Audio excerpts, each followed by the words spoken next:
So, Julie, you started in property management. Is that what it was called in 1996, or did it have another name? Was it kind of? It was always been property management.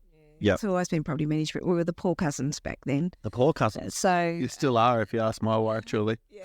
They always tell me property management's the poor cousin of sales, which I think is just rubbish. Well, you've told me the reverse. You said that without the property management, There's no sales. Yeah, exactly. They keep us alive. Yeah, no, but and that's really quite true. And of course, but in the early days, nobody thought about that. That was property management really was just a Side business. Side business, and so therefore there was no policies or procedures. Not a whole lot of. I mean, there was a little bit of training, obviously, but not like now. I mean, now you've got all the coaching for property managers. You've got Conferences, you've got like, courses. It's really very professional. and then you've got like BDMs. So like a BDM is someone that is like a salesperson. They go out and try to just find rental properties to bring into the rent roll. Like, do they have like a whip and a leather mask? Well, they probably attract a few business people. now I know how some of these rent rolls are growing so fast around Hobart. But see, a BDM is different to a property manager. So a BDM thinks like a salesperson. So what does a BDM, what does that acronym stand for? Business development manager. Okay, yep, excellent. Yeah. Because all I was picturing was I watched Pulp Fiction the other day and bring out the game. Some training places do that, but I always tried to do the twist. Oh yeah, so good. Such a good movie as well. So BDMs, they'll go out, they'll find your properties. Yeah, so they'll go out and source business just like salespeople do. Yeah.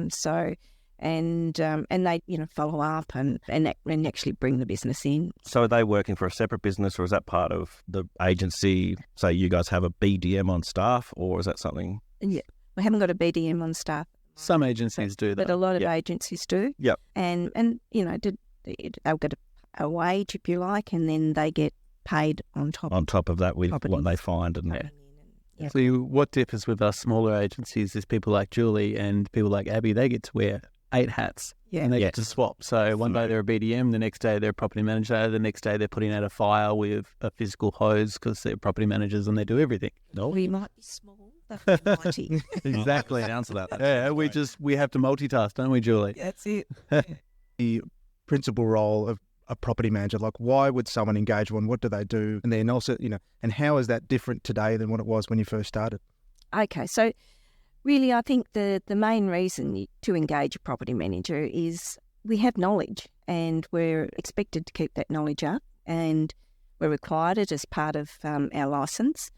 But we keep the contact between the owner and the tenant separate. So a couple of degrees of separation. You work as the meat and the sandwich. We're the liaison in between. So an owner can often get compromised by a tenant and vice versa. So like if a tenant's suffering a bit of a hardship and wants 3 months off their rent. Some owners will feel obligated to do that just because they feel so kind. But at the same time, that they've got their own financial problems they need to do. That's right. So the average owner owns 1 or 2 properties, as we all know. Yep. And they're only doing it to better themselves, but they still have those mortgages to pay and all those bills. The rates and the water and everything else that comes with a rental property. But also too, we're there to try and maximise the return that an owner gets. So we're planning 3 months out before a lease expiry. We're doing the rent review to make sure that they're going to get their maximum rent, and we've got all that backup of research and of course it's available to everybody now as well, but I think when you're in the industry all the time you know how it's all working. Interesting you say that most people only own 1 or 2 property, and that's probably what a lot of tenants don't realise. They just assume that landlords or owners they're rich because they own a rental property. A lot of it's just mum and dads that have just trying to get ahead a little bit in life. But that's where tenants don't realise. I think you need to understand that when you don't pay your rent, that can also have massive effects on the person that's... Oh, absolutely. A lot of people that have rental properties have quite large mortgages on them, and they don't have... They can lose it. Yeah, exactly. So... Yeah, it's really important. And the other thing I think us as property managers are trying to do is take that headache away from our owner. So... We want all of that running smoothly. So everyone's lives these days are so busy, aren't they? So I don't even know how someone might manage a property themselves in today's busy lifestyle. Yeah, it's pretty hectic. And it really can be, and it can be really stressful, especially if something goes wrong. I mean, how often do you have owners come to you, which Abby would have as well, and because everything's turned to muck. Yeah. Well, it's crazy the amount of times you'll hear of, this problem's arisen at this time of like the night or something like that, and it's something that needs to be dealt with.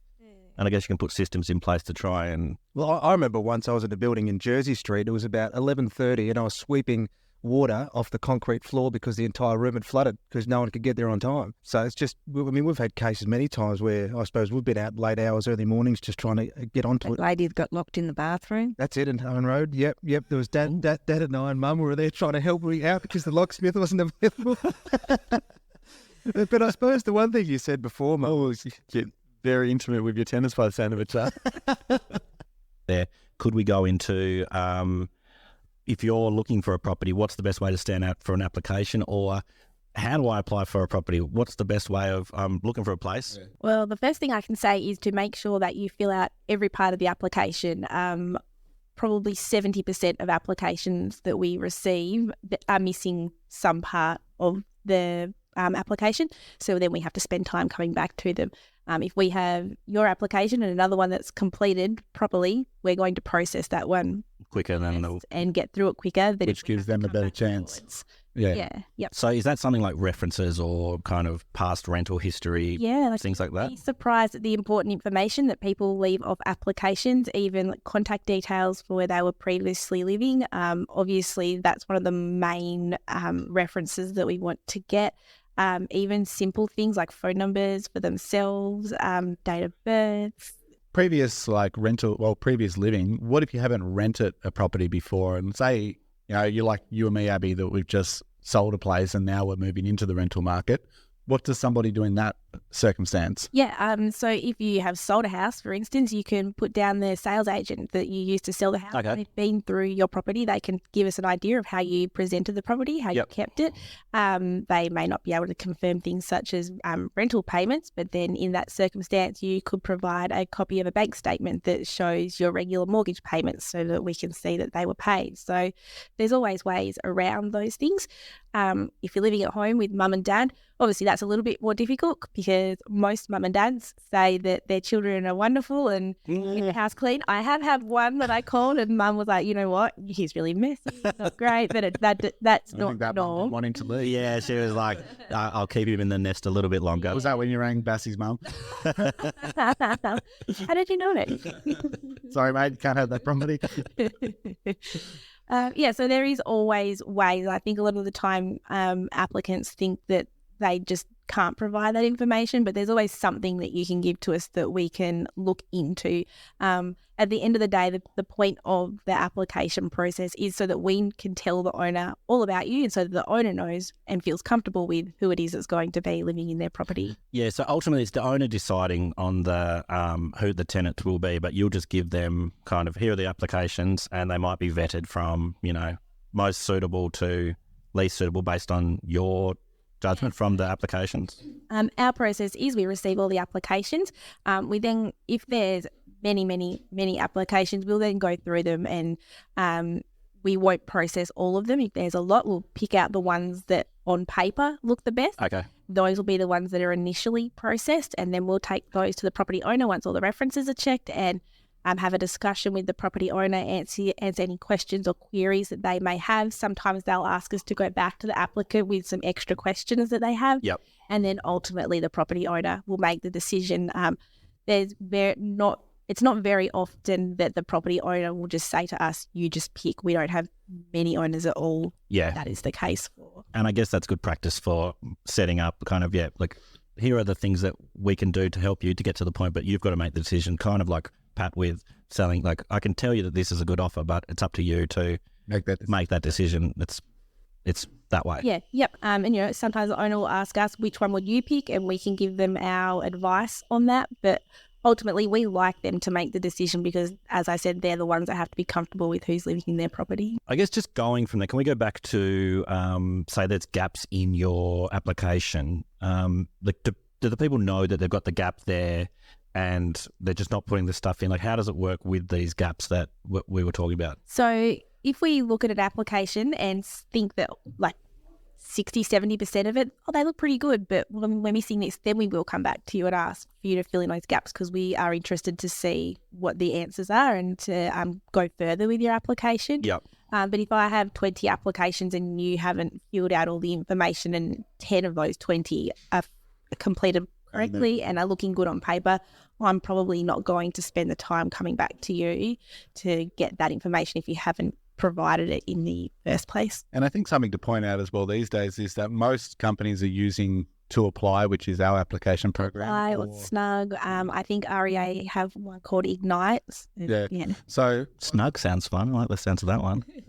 So by the time if you take the time and set up your application correctly once, you can actually use it for us or LJ Hooker or Roberts Real Estate. Yeah, that's correct. And even now, Inspect Real Estate, who have run To Apply, have another program that we have access to called Find Me a Tenant. And so when you're filling out your application, you can elect in the application process to let agents contact you if you've got an application that's filled out that they think might be suitable for the property. Okay, cool. I get, like, all I'm thinking is I know you often hear people saying, I'm falling in the cracks, I'm putting in applications into all these places, I'm not getting anywhere in my run. I'm like, all right, how do we help those people get across the line?